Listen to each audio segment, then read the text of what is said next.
The Edmonton Oilers are in deep on today's edition of Locked On Oilers.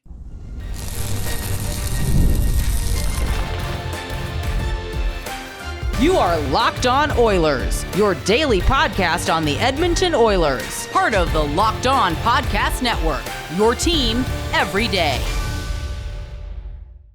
Hello, everyone, and welcome to this Thursday edition of Locked On Oilers. I am your host, Nick Zararis. One full season in the books as host of Locked On Oilers, my third NHL season as a part of the Locked On Podcast Network. Even though the Oilers lost, I am glad to be here doing the show, and I want to thank everyone that is making Locked On Oilers their first listen of the day. Locked On Oilers, a part of the Locked On Podcast Network, your team every day. So there's a whole lot to walk through two games now, and we'll go deeper tomorrow when we have two games worth of cumulative statistics to look through. So tonight we're really just going to hone in on the game itself. We're going to start with the clash of styles in this series and why it's favoring the Kings. We're going to hit on why special teams are deciding the series, and I'm going to give you my best case as to why the Oilers can make something happen here, in spite of the fact they're trailing 2-0 in this series. So at the start, and I saw someone tweet this, and it might have been Oily Gifts. I forget who it was. Someone on Twitter had said, I have not felt comfortable at any point in this series. And I think that's really apt. And I think that's a massive departure from how I felt about last year's Oilers team. That last year, I felt more often than not, if the Oilers were hanging around, they were going to find a way to pull one out. That in spite of the weaknesses of last year's group, you think about the struggles Darnell Nurse endured in the playoffs, you think about some of the struggles that Vincent Desharnais endured, I still felt like the Oilers were going to find ways to make plays happen. It still felt like there were flashes, there were glimmers. And so far, through two games, the Oilers have had just a miserable time. And if it's not for Connor just putting the team on his back down the final 10 minutes of game one, we're having a very dark conversation about this team after two games. And two games does not make a series. The Oilers will have plenty of opportunities, and we'll address that later on in the show. But right now, if you're Chris Knobloch, if you're anyone on this team other than maybe Connor McDavid, and I'd say Leon to some extent, you can't really feel good about how you've played so far. And stylistically, the Kings have been the ones to prosecute the agenda. The Kings have been the team that's had the puck more. They're the team that's seemingly won more of the 50-50 pucks. They're the team that's made fewer mistakes. You look at some of the goals tonight and how they came to be. That's a sign of a team that's getting skittish. That's a sign of a team that's starting to feel the pressure. And of course, that's entirely anecdotal. I am speaking in terms of what I am watching, that guys don't make those type of unforced errors by breaking their concentration when they're feeling good about their game. And generally, that's when you know a team is playing well, is when it looks easy for them, when the passes are crisp, they're on the tape, nobody's going off sides, there's no icing. In zone, you go from defense to offense quickly. Guys are passed off well, and I think the Kings are doing a masterful job in this series so far of making the Oilers uncomfortable and really putting them in a position where they need to find ways to make plays outside of structure. And against a rigidly structured team like the Kings that does such a great job of maintaining a high blue line when you're attacking them, you're going off sides a lot. You're moving the puck before you want to, and you're putting yourself in an uncomfortable position where it's going to be almost impossible to make something happen. I'm grabbing my iPad here because I want to diagram exactly what I'm talking about if you're over on YouTube and you can see. But basically, what the Kings are doing is very similar to what you'll see certain clubs in soccer run, where they're going to run their defense very high in hopes of baiting you into making a mistake. So if you're watching over on YouTube, this is my very crash drawing of a ice rink. The Kings are playing very high in the neutral zone. They're giving you the neutral zone to build up with speed, but as soon as you gain the zone, you're coming this way. They're sealing you off. They're cutting you to the outside immediately. They are playing very narrow through the middle and inviting you to attack the wall. That way, they can cut you down towards the wall. And once they've isolated you along the wall, that's where they can start to pick you apart defensively. That's where they can start to win loose pucks. That's where they can break up your transition plays before they even happen. And by and large this year, the Oilers have had to become more of a cycle team because they just don't have the raw foot speed that they've had in years past. And in this series so far, they haven't gotten to that. And some of that is just by virtue of necessity. It is really difficult when you are trailing in hockey games to maintain that type of discipline that, okay, we cross the red line, puck goes in, I need to go get it. Because when you're down 2 or 3 goals, playing that cycle heavy game is a really difficult way to try and make up an extended deficit. The way I would compare it, if you were playing a football game and you were down 2 or 3 touchdowns and you just ran 4 verticals every play in real life, in Madden, that'll work. But in real life, if you just sent your receivers deep every single time, sure, you might occasionally hit that big bomb, but the defense is going to be anticipating that. And they're going to put you in a position where, okay, if you want to take those big shot plays, we'll keep everything in front of us. We'll play no doubles defense. And the scoring chances, the shots for and against, those will look respectable when the game is over. But when you're losing for 2/3 of the game, they're going to be more inclined to say, okay, if you want to take that shot, Connor Brown, from the top of the circle, sure.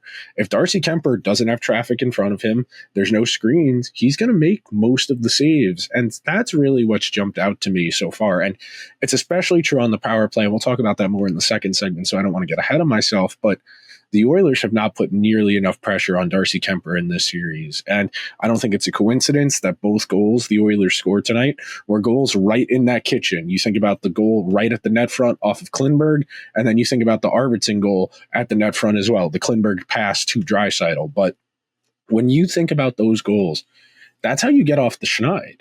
That is how you break the dam when you're having a hard time scoring. And when you're having a hard time scoring, 1 goal feels like a lot. And right now for the Oilers, it feels like if Connor or Leon isn't going to do something special, the Oilers aren't going to have the capacity to score enough in these games. And some of that is a testament to the fact that the Kings are just a very good defensive team. I went and looked this up because I was curious and I forgot to look earlier. In the regular season this year, the Kings were 5th in chances against, 2nd in shots against, 2nd in goals against, 1st in expected goals against, and 2nd in high danger chances against. The Kings control that middle lane of the ice almost as good as anyone in the entire NHL. And when you're a team that trades on quantity like the Oilers have this year, that is going to make it doubly difficult. And some of this is fixable. Some of this is just we have to make better decisions with the puck. We have to get a little more comfortable, and I think that'll come. I do think the Oilers will make this a series. That's not really the question for me. The question is, how can the Oilers start to get to their game? How can they get to what they want to do and be successful? And I'd be remiss if I didn't wrap up this first segment with a little bit of maybe a contrarian take. But as much as I think Stuart Skinner and the defense have been bad through these first 2 games, the Oilers' offense has a responsibility, both in terms of the defensive zone, the one LA goal on the counterattack.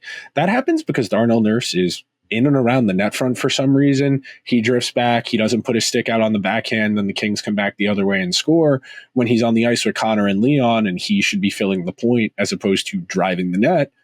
And then I think you get another good case of this when we're talking about zone time, because you want to play the game more in the other team's end, and you don't need to be generating a ton of offense, but you do need to keep the puck in the other team's end from time to time just to give your defense and your goalie a break. When you are constantly on your heels, when Skinner is constantly flopping around like a fish on a dock, it's going to be really difficult for the Oilers to overcome those environmental circumstances. But with all that said, we are going to take our first break of today's edition of Locked On Oilers. When we come back, we are going to focus in on the Oilers special teams through 2 games, and yikes. See you guys in a second. NBA and NHL playoffs are here, and FanDuel is giving new customers an incredible way to get in on the fun. Right now, when you join FanDuel and place your first $5 bet, you'll get $250 in bonus bets if your bet wins. I love how FanDuel makes betting so easy, whether it's picking my favorite team or diving into individual player props. If you're more of a basketball guy, they have everything you can think of: threes, steals, assists, points, blocks. If you're a hockey guy, goals, assists, saves, game totals. Plus, after the game tips off, you can even combine live prop bets into a same game parlay for your chance to win big. Do not miss out on the fun. Head on over to FanDuel.com and claim your $250 in bonus bets for playoff action today.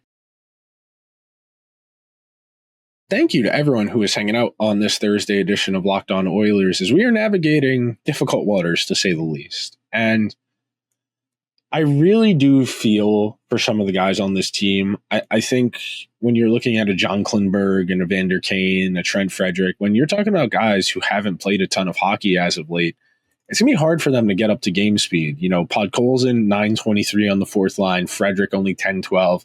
Janmark, 11:55. Evander Kane, 14:46, one of the higher ice times on the team of anyone. And Evander Kane more or less looked the part. I don't think he looked slow or out of place. I do think he's probably going to end up stapled into that top six, and the Oilers are going to hope that him and Frederick can manufacture something resembling a forecheck, and you add Podkolzin in there as well as somebody who can kind of throw their body around and find a way to just make the Kings uncomfortable, because too much of this series has been the Oilers gaining the offensive zone, turning the puck over, or gaining the offensive zone, shot on goal, end of possession.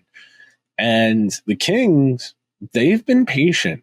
They have been happy to cycle the puck around the perimeter when Kempe or Fiala or Byfield has attacked the net with speed. They've been more than happy to put Oiler defenders in conflict. I mean, the one Byfield goal happens because Nurse is at the net front in the offensive zone, and Draisaitl doesn't fill in the point. Nurse doesn't fill in the point, and the Kings go back the other way. The one Byfield goal, Arvidsson just flops the puck. He misses. He goes to move it. He misses the puck outright. Him and Kulak are in the exact same spot. Emberson is playing the pass. He doesn't react to the shot, and that's the game. And again, the agonizing part of this is that at 4-2, this game was not over. The Oilers had an opportunity, even at 4-2, to get back in this game, and instead they fumbled.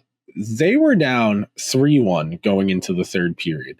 They got it to 3-2 on the Arvidsson goal, and then they gave up 3 straight goals, including a power play goal that more or less sealed it at 5-2. And speaking of special teams, I do think special teams are beginning to be the differentiation point in this series, because when you look at the 5-on-5 numbers through 2 games, they're okay. And I'm not saying the Oilers are playing great at 5-on-5, but I am saying they're playing within the margin of error, if you will. That if you keep those metrics, so scoring chances, shots on goal, expected goals, high danger chances, if you can keep 45% share-ish, you're going to have a chance, even if you don't have great metrics, even if you don't control play a whole lot, even if you're not playing particularly well. If you're within that margin of error, that's where a guy like Connor, Leon, Bouchard can supersede that environment. That's a case of where a player being special can make the team better and really kind of serve as a magic eraser for any problems. And you saw some of that in game number 1, where Connor just said, "Get on my back. We're not done here. We're going to find a way to make something happen." And tonight, Connor tried his darndest. He constantly getting grabbed, constantly getting held, more than willing to throw the body on some reverse checks in the offensive zone, trying to create some space for himself. But getting to the special teams, this is what won the Oilers the series in 5 games last year. And right now, the Oilers' penalty kill is non-functional, and their power play is non-functional. The Oilers have yet to score on the power play through 2 games. They really need to find a way to make that work. And we know the Oilers' power play this year was closer to 10th than 1st, unlike last year, where it was one of the best we've seen in the contemporary NHL. And instead, especially tonight, the Oilers had a hard time moving the puck where they wanted it to. And the everydayers have heard me say this a lot, and I said this a lot at the beginning of the season when the power play was bad. There are 2 ways to get the puck where you want it to go. You can pass it there, or you can skate it there. And ideally, on a power play, you're going to want to do both.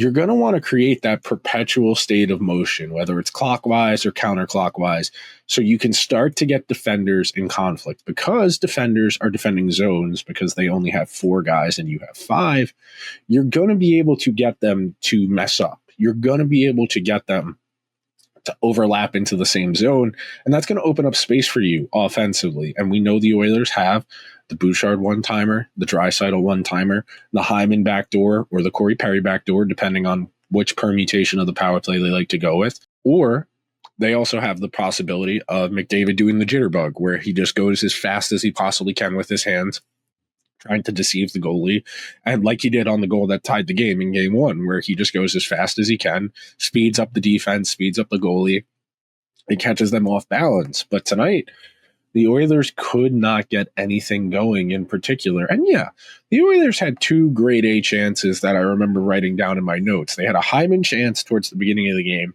where Gavrikov just got his stick on Hyman's stick, and that was it.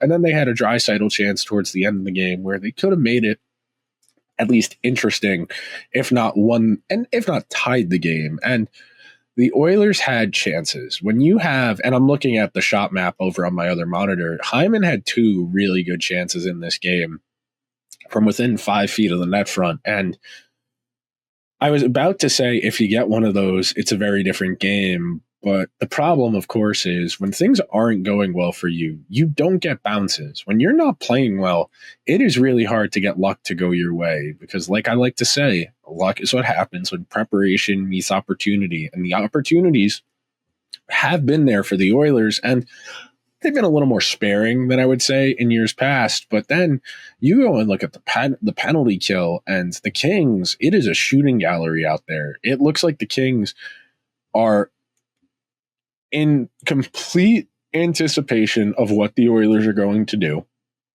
They know where the puck needs to go before the Oilers react, and they are setting up quality chances where forwards are getting unimpeded looks at the goalie. And then they have a layer of they have a layer of screen on top of that. So you're getting a Kempe who has 40 goal talent, Fiala who has 40 goal talent, Kopitar who's an above average shooter, Byfeld who is starting to flash and could potentially make that leap from nice player to star or maybe even superstar. And you are putting so much stress on the Oilers defense and on Stuart Skinner, who again was not good enough tonight. When you go and look, the Kings generated 4.39 expected goals in this game, and they scored 6. The Oilers, through 2 games, are almost at 4 goals unsaved above expected. So the Oilers have conceded almost 4 full goals more than you would expect through 2 games, and that's just not going to cut it.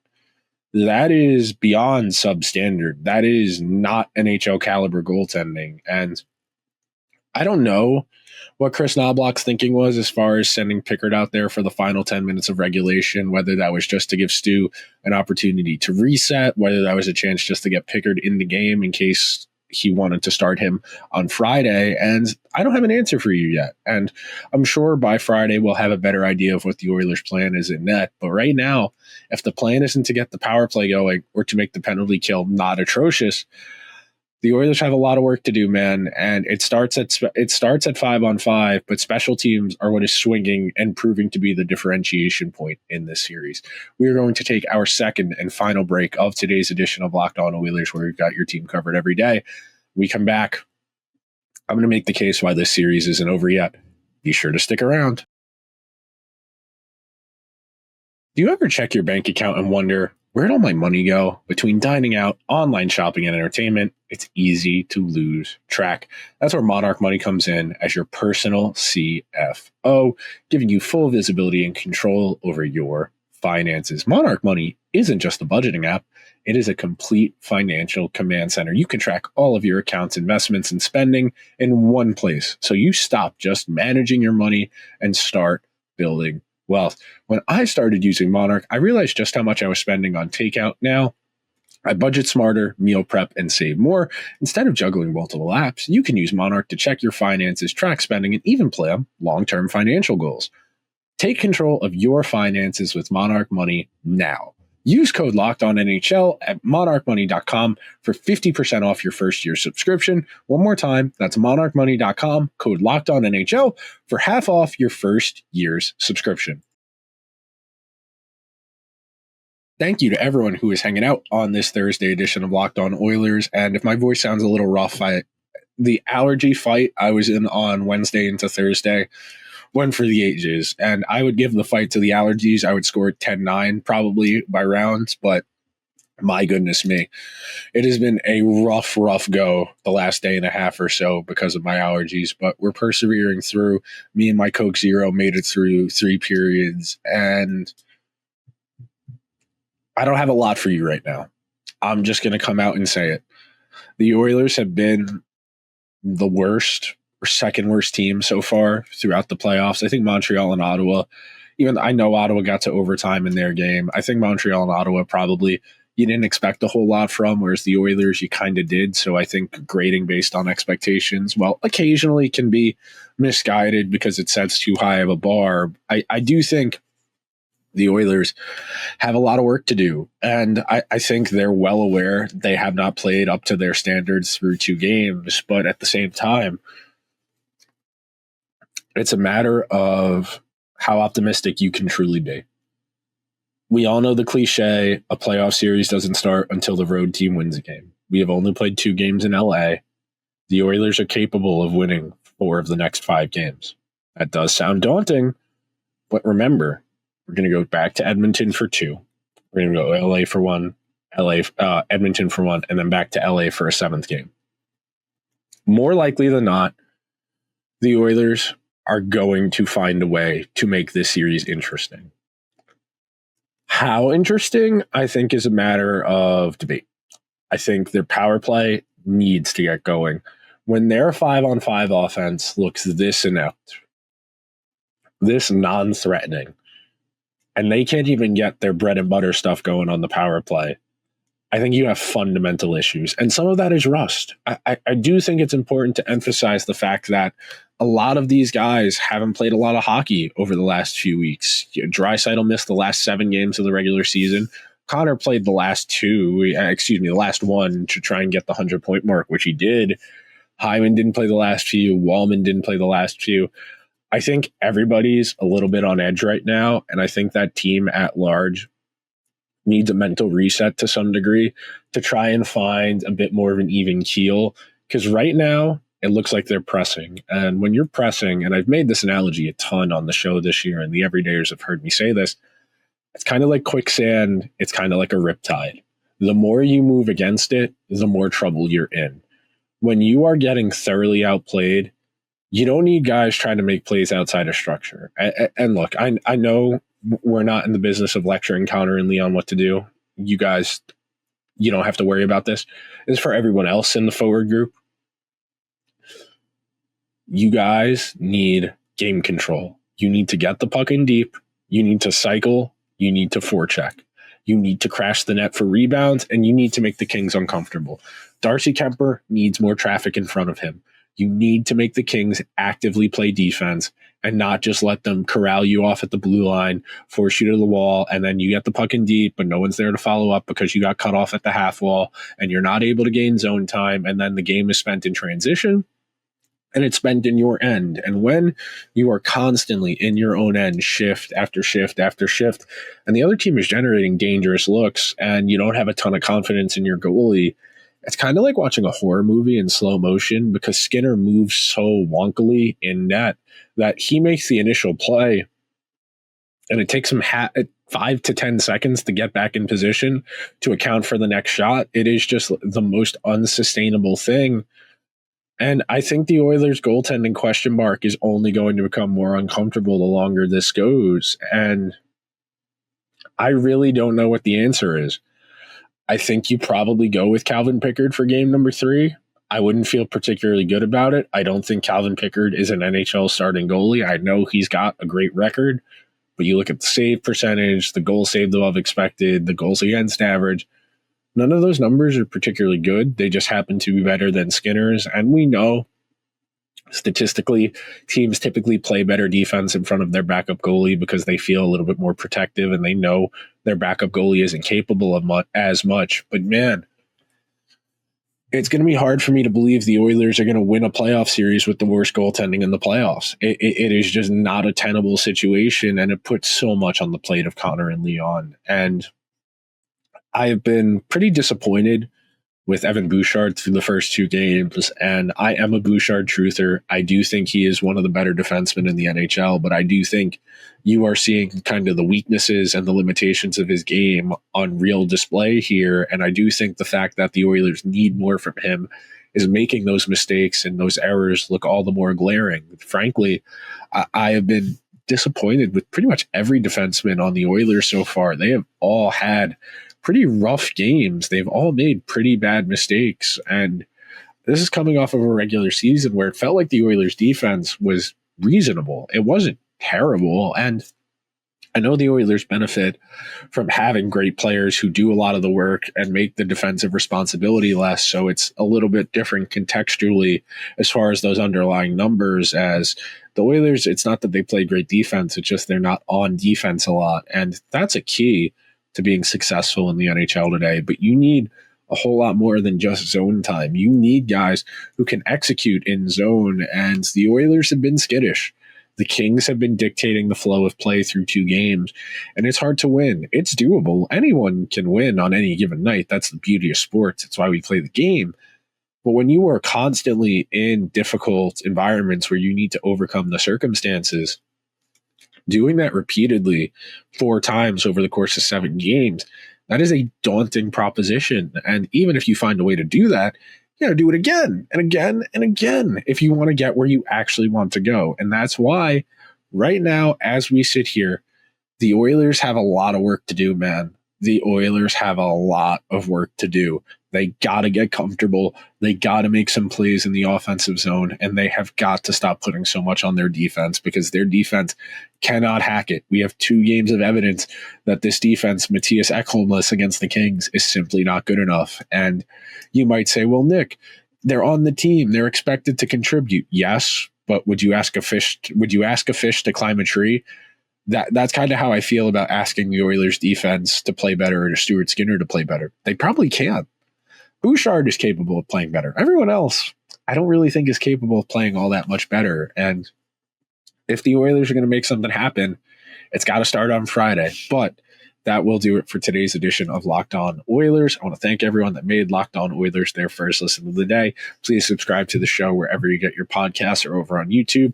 Go check out Locked On NHL and Locked On NHL Game Night. Game Night goes live right after the last game of the evening, breaking down all of the NHL playoff action. And then in the morning, Locked On NHL breaking down the stories from those games, available wherever you get your podcasts over or on YouTube.